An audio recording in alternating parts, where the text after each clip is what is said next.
Hey beautiful people, welcome back to my channel. I hope you all are doing amazing. So before I get started, I want to say if you're vibing with me, go ahead and like this video for me and subscribe. I have my rose, my flower back there, and I'm wearing pink, not because it is Valentine's Day. However, we will be talking about romance, not in the way you think though. Today, I am going to be talking about not romanticizing grad school because I see it so much, and I believe a subscriber left a comment on one of my videos saying that they like how I didn't romanticize the idea of grad school. If I can find it, I'll throw it on the screen. But if not, thank you so much for that comment because it made me think about some of the things that are romanticized around going to grad school and being in grad school that I want to go ahead and throw in the trash. So let's go straight into it. Number one, I see a lot of people saying like grad school equals success, accomplishments, prestige. Basically, like if I go to grad school, I'm automatically successful. I'm automatically just, you know, illustrious. And we all are illustrious in our own way, don't get me wrong. But what I don't want people to think that automatically if you go to grad school that you automatically have those things, because you do not. Like I think because of what we're used to seeing with the people that put out their highlight reels of grad school, we see like, oh, I'm gonna go to grad school, I'm gonna get this award, I'm gonna do this. But at the end of the day, I don't want to down talk it. And let me preface, with this video, I am not being negative because I'm going to turn it around and give you some practical things. I'm just trying to be real for you all. But if you weren't doing those things before, you're not going to get to grad school and automatically do it. A lot of times the people who are sharing things like that were the ones that were already doing it. So don't think that just because you're in grad school that success is going to be automatic, because it's not. You're not automatically, you know, going to have this prestige attached to you because these days lots of people are going to grad school. So you all are special and I love you all and you know that you are just phenomenal. However, don't feel too special now because at the end of the day, we're all flawed humans. Next point. The next thing that people think that romanticizes grad school. Grad school equals like your life is together or that your path is paved. Y'all, just because we're in grad school does not mean that our life is together and that we know what our path is and that we are just so sure of ourselves in terms of, you know, what we're gonna do after this. Like so many people, I think when they ask what I want to do and I don't have like a cut and dry answer, they're like, oh my God.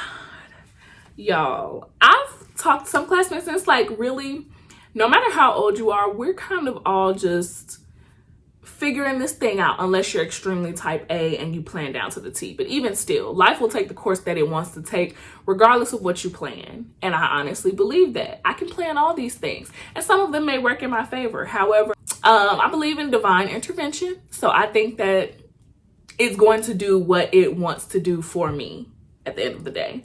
But just because you are in grad school, your life is not going to be together. Like, there are going to be many trials and tribulations. There are going to be a lot of things that you're unsure of. Sometimes you're going to feel unsure of yourself while you're in grad school, just like your path and if you're making the right decision by being here, by studying this, because, you know, it costs money. It's not free unless you got it like that. But, your life will not automatically be together. I think that I looked at people in grad school. I'm like, okay, you know, they're going to class. They might have 1 or 2 classes. They're going out on the town with their grad school friends. And don't get me wrong, I know that I do this. However, y'all, it's not carefree like what I saw portrayed to me. Like, it just made it seem like grad school was like that perfect mix of being a student and being like this amazing adult. And I don't feel amazing in either of those titles. I don't feel like a carefree student or a carefree amazing adult, you know? So don't think that, y'all. We don't all have our lives together. Our path is unsure sometimes, but as long as we keep putting one foot in front of the other, That's what matters. The last thing I have that romanticizes grad school, that a lot of people think grad school equals high-paying jobs straight out of school. Like, you graduate, boom, you're in your highest position in your career. No, y'all. I don't care how good your GPA is, how great your school is. I just don't believe that you are going to jump to your highest position straight out of grad school. You're not. I feel like this isn't negative. I'm just saying you're not, okay? So let's just put that on the table now. A lot of us are we're going to tiptoe into our careers, and then you're going to work your way up. But don't think that just because you went to a grad school, regardless of what your grad school's rank is or anything like that, that you're guaranteed a job at all, but let alone a high-paying job straight out of grad school. A lot more people are going to graduate school. So at this point, it's about what you know, what you've been doing, like what actual skills you have, not just the fact that you have that degree. You know.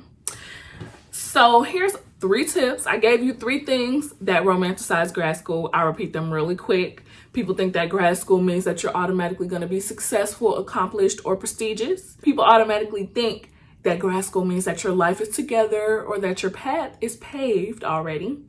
And people think that grad school means that you are going to get a job, a high-paying job, straight out of grad school. No. So I'm going to give you 3 things to just kind of optimistically, pessimistically put us back on level grounds. Like I said, this video is not pessimistic. It's just realistic. So my first point is to be realistically optimistic. I believe in optimism. Absolutely. I believe that your thoughts will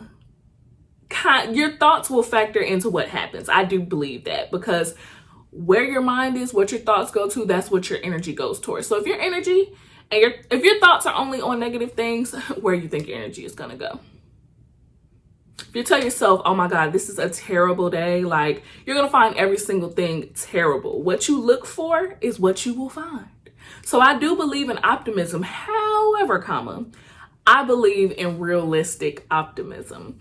I think that with grad school, you want to affirm yourself more than you affirm the things that are going to happen.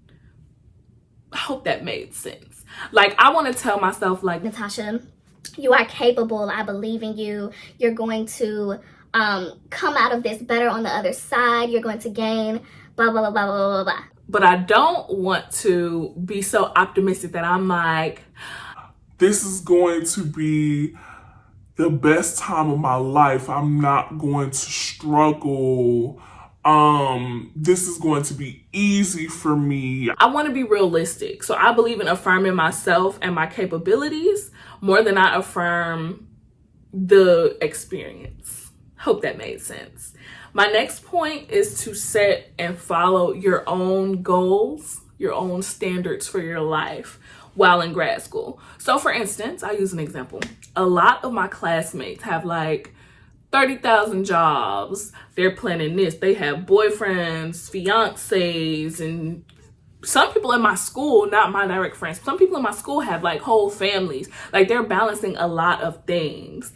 And from the outside, they appear to be killing it. I mean, people go through their own things internally. So never look at people's highlight reels and assume that they don't struggle and that something's wrong with you, because I have a bad habit of doing that. I will look at people who are just balancing so many things and doing great in them, and I'm like, but I can barely manage like 2 or 3. So clearly something is wrong with me. No, there's nothing wrong with you. People go through their own struggles behind closed doors that you will never see or hear of. Social media is highlight reels. Social media contains highlight reels. I have to say that for myself too. I'm talking to myself as well. But set your own realistic standards or goals that are for yourself, and do not be swayed by what other people are doing. Y'all, other people can manage, multiple jobs, research, this, that, here, the other. If that's not you, then it's not you. Don't try to force it to be and end up stressing yourself the heck out. Now, while I do believe that a certain amount of stress is semi-healthy, I wouldn't say completely healthy, but I think a certain amount of stress is normal. Not healthy, it's normal.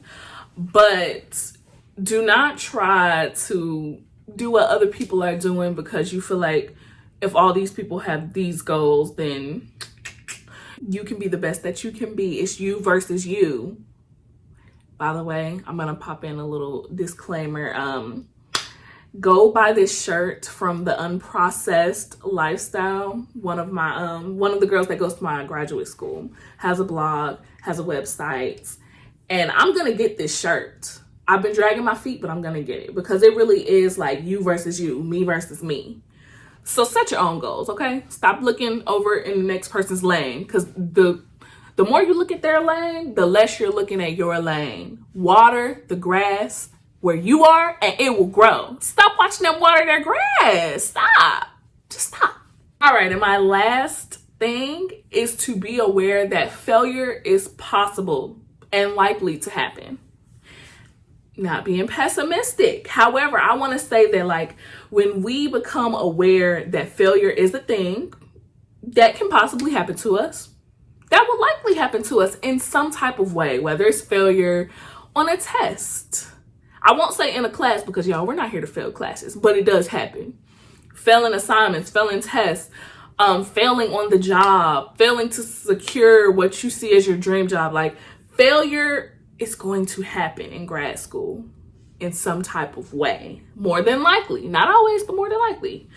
And I think the more that we get that in our head, the less anxiety and fear that we have around it. So we can decrease some of that anxiety that is going to come, because the thought of failing is what a lot of people find as like scary, terrifying.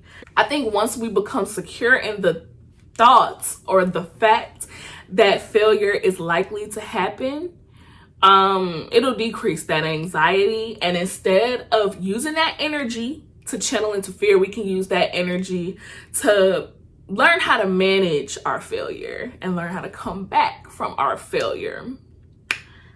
Yes. Like for instance, I submitted an assignment. I'm completely prepared for the repercussions. So my anxiety is midway, but my anxiety is not up here because I'm prepared for a failure because I'm ready to come back for it. I mean that in the most positive way possible. And so I think that once we do that, that will actually help us. That is all I have for you all today. But one thing that I'm contemplating doing, let me know if you want it down below. Leave me a comment. I really think that I'm going to do a video about some of my failures that I've had in grad school thus far. So in case, you want to feel better about yourself and hear about how many failures I've had, let me know. I can totally do that for you. And as always, if you have any suggestions for me, leave that down below in the comments. Leave a like on this video, subscribe, because I know we're vibing. I know this is a vibe. And if you'd like to contact me, some ways to contact me are always in the description box. Thank you all so much for watching.